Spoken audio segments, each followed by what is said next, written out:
The question for today is, what brings you peace? Hey guys, I'm Naftali and I'm here with Nate Daly. Bella. Beth. Junior Tupo. What brings me peace is poetry. I'm actually reading poetry right now, but I love to write poetry. Every Sunday, there's this little group called Provo Peace and Poetry, reads poetry together, and it's really great. And that brings me a lot of peace every Sunday.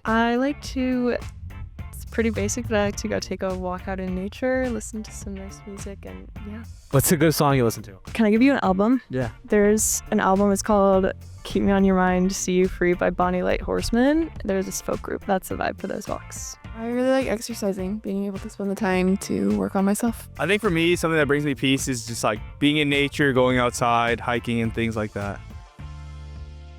Welcome to this episode of Take a Leap. Join us as we talk to young people who are using their faith to change the world. Hey guys, welcome to Take a Leap podcast today. I'm Naftali Rodriguez and I'm here with... Ocean Marshall. We have a special guest today, Jennifer Eburuoh. We have a really cool introduction for her today. She's super talented, super smart, and so I'll go ahead and read that now. Jennifer Eburuoh is a PhD student in International Relations at the School of International Service at American University. Prior to beginning her program, she served as protection counselor at the United Nations High Commissioner for Refugees in Washington, D.C., as a research intern at the Bethany Land Institute in Uganda, and a technical assistance provider through AmeriCorps. She is Nigerian American and serves as a secretary of the Igbo Catholic Community USA Young Adults. She has been actively engaged in faith-based advocacy with the Catholic Relief Services Ambassadors. Again, I love reading bios because I read how much people are doing, and it's so wonderful to read that you are doing so much with your life, and so we're excited to get into that today. The first question for today, Jennifer, is can you tell us a bit about your faith background and how it has shaped your journey so far? Yeah, I grew up in a very faithful family. I grew up in a big Nigerian Catholic family where we all really saw faith as central to our identity as our cultural identity, but also how we interact with the world. For me, faith was always something that drew me closer to understanding kind of what are the problems of the world and what are the ways that I can use my resources, use my talents to respond to those problems. Faith has always been a source of joy as well. It's always been something that has grounded me throughout my life, whether it's in community or in silent prayer. Faith has really always been there for me. I love that. That's so amazing. So how has faith informed your understanding of justice and service, especially in global contexts? And I grew up in a Nigerian American family, so I grew up in a household of immigrants, and I was always really drawn to understanding what drives people to leave their homes. And part of my work with the United Nations Refugee Agency was really digging more deeply into hearing people's stories and understanding what life experiences people are having throughout the world. My faith really gave me an understanding or a motivation to be on the end of offering assistance, to be at the end of offering an ear to those that are experiencing difficult times in their lives, whether it's in the case of migration or whether it's through climate disasters or whether it's through the research I'm doing right now on conflict.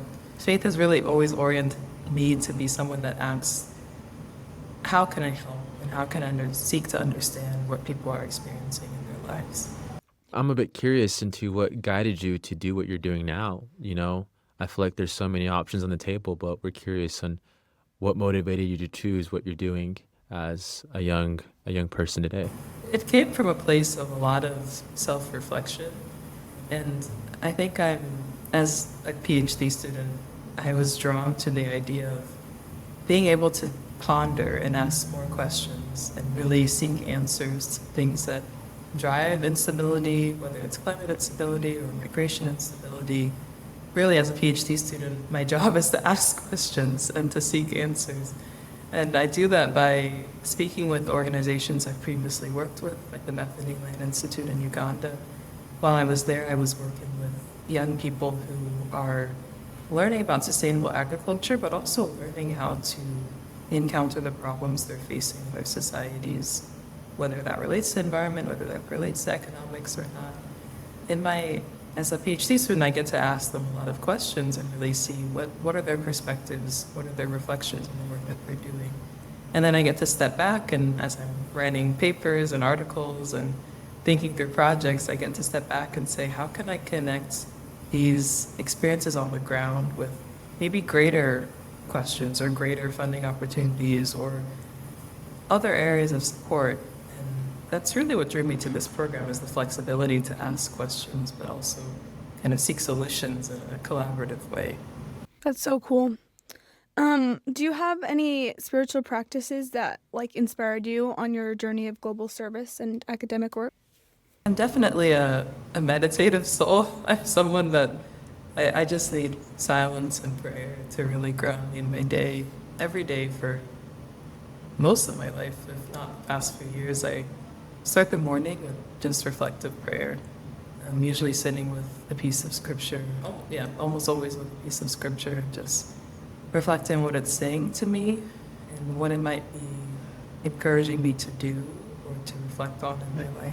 I am someone that also takes moments throughout the day to continue that reflection, whether it's on my train rides or just on my walks back to my apartment, to kind of think back to what I was reading in the morning and see how did I apply that. Like today I can say, for an example, it was a passage on the Good Samaritan story. I think a lot of Christians know that story. And I think it's just so emblematic of how do we treat our neighbors. And as someone that lives in a very busy city, it was just so powerful to just come back to the story and think, okay, this is very tangible. How am I encountering my neighbors and the people I walk past on the street? That's really cool. I feel like it takes a lot to do that. Another cool question we have for you today, and if you could give a little bit of context for the listeners who may not know what this is. You served with organizations like the UNHCR and the Franciscan Mission Service. So how have those experiences impacted your faith and your worldview?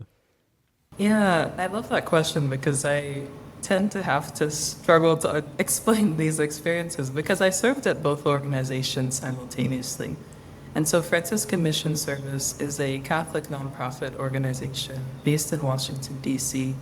that places young people that have recently graduated from college in nonprofits throughout D.C. And so my placement was with the United Nations High Commissioner for Refugees. And while I was there, I was a protection counselor. And so the UNHCR is the international organization that works with migrants and refugees throughout the world. And my work in DC really looked like serving migrants through listening to their stories, those that would come into our office. I was the first point of contact. And they would come in with all sorts of needs, whether it was just housing for that night or whether it was wanting updates on a legal case or getting paired with a lawyer. I also responded to our hotline service. So immigrants throughout the country could call this hotline just for legal assistance or even just for an ear. A lot of times people actually called, and I think more than anything, they just wanted someone to listen to them right now. Maybe they've been separated from family for a while. So at the same time as doing this kind of intense work on migration and immigration, I was a volunteer that lived in a volunteer house with young people that have just graduated from college, all of us living in community, making meals together, praying together every night, and really having an opportunity to reflect on our experiences together, which I thought was really invaluable. I think there were days when I came home from a difficult, couple hours of phone calls and just needed to process things with people, just needed to reflect on how to see faith through this difficult experience that someone is having, whether they were in DC or outside of DC. And having my housemates was just really, really invaluable.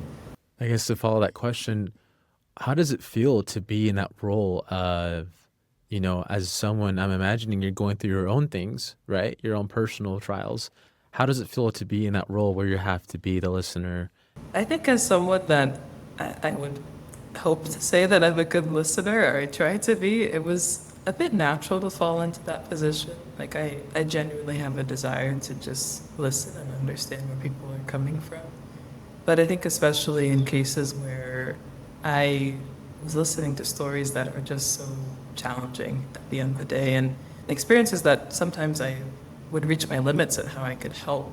I could recommend a lawyer, I could explain a certain court decision, but at the end of the day, I wasn't the one that could really control their situation. And I think that was the most challenging thing. But like I said, I think being a part of the Franciscan Mission Service helped me stay grounded, and that I would walk away from these experiences yes, frustrated, but also more driven in a desire to pray and offer up these people to God, and just to recognize that I'm connected with them through prayer as well. I love that. I love that you said that like just listening to people like could be hard, because I do believe that when you really intently listen to someone, you become so invested and it's hard to like not be able to help. But if you pray for them, that feels like a way of helping and really can help a lot. So where do you see hope in the intersection of faith, justice, and global engagement? Hope comes naturally when I'm working with other people. I think that in the case of working with the United Nations Refugee Agency, I was working with a bunch of young people in this field that are just, like, a lot of us still have this just dream and this desire to really make a difference. And I think being motivated by my peers and still motivated by my classmates and our continual faith in the reality that the way things are does not have to be the way things will be in the future. And I really would say I lean in on peers and friends and classmates to just encourage me. But I think also, just as a person of faith, I rest in the assurance that this isn't everything. Like, I see that we have our day-to-day experiences of life, but there's so much more to that.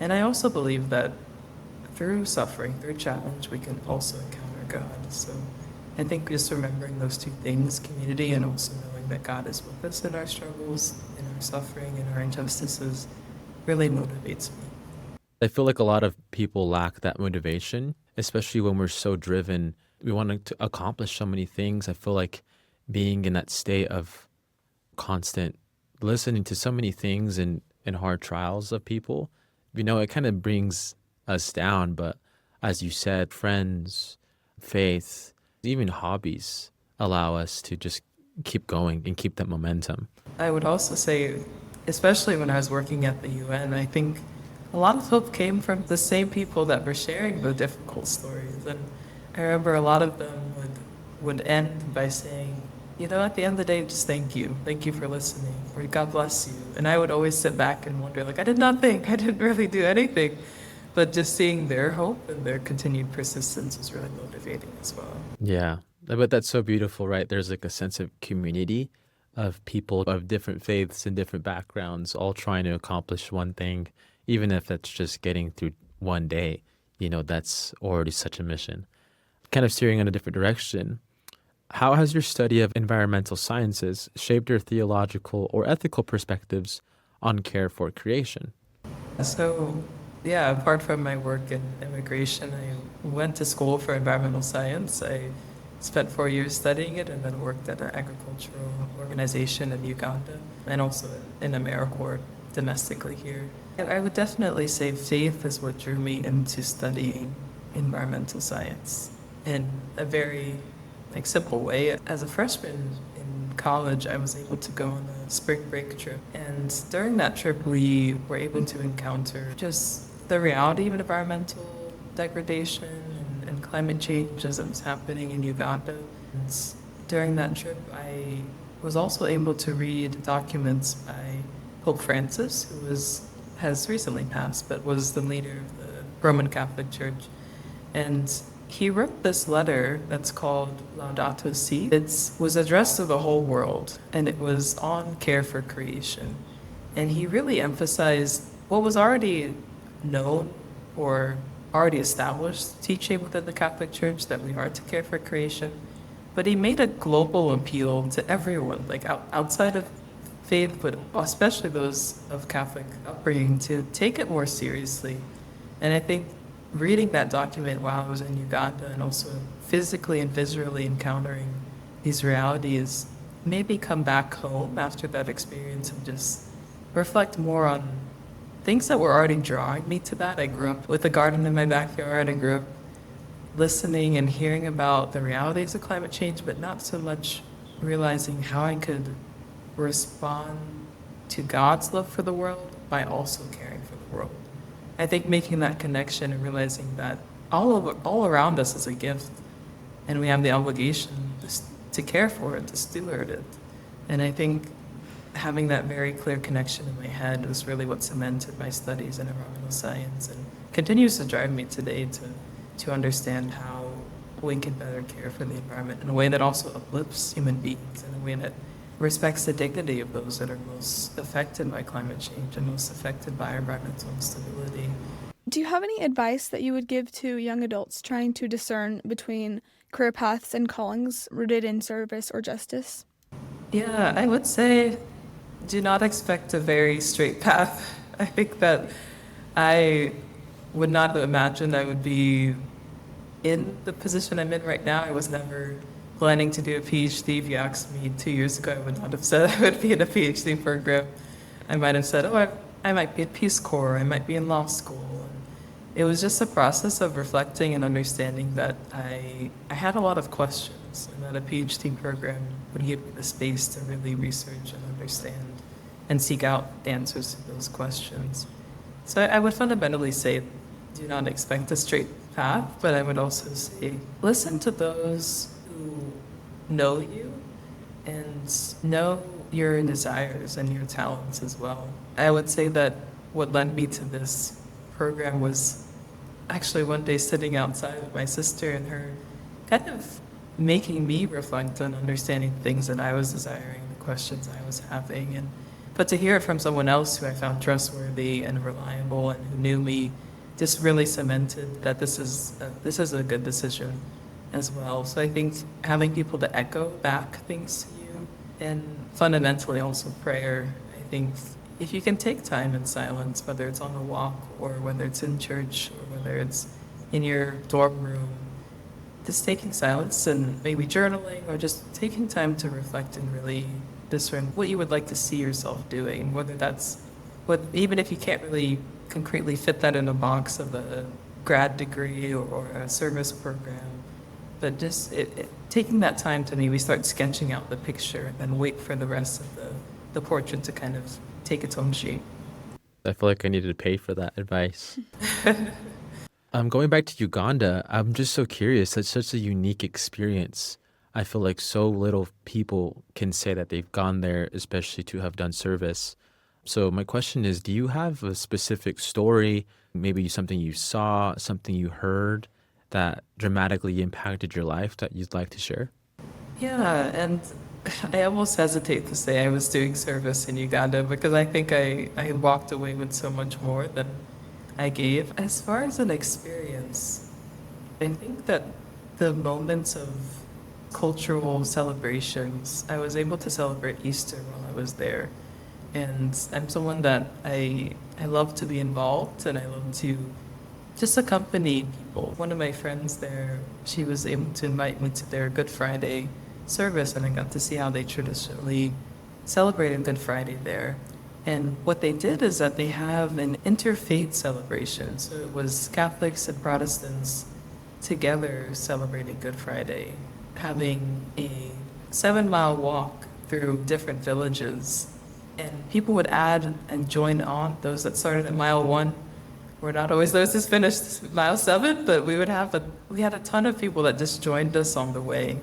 And I think it was just a beautiful symbol of collaboration and unity, especially in the context of what can sometimes seem to be a very obvious divide in society, different religions, different faiths.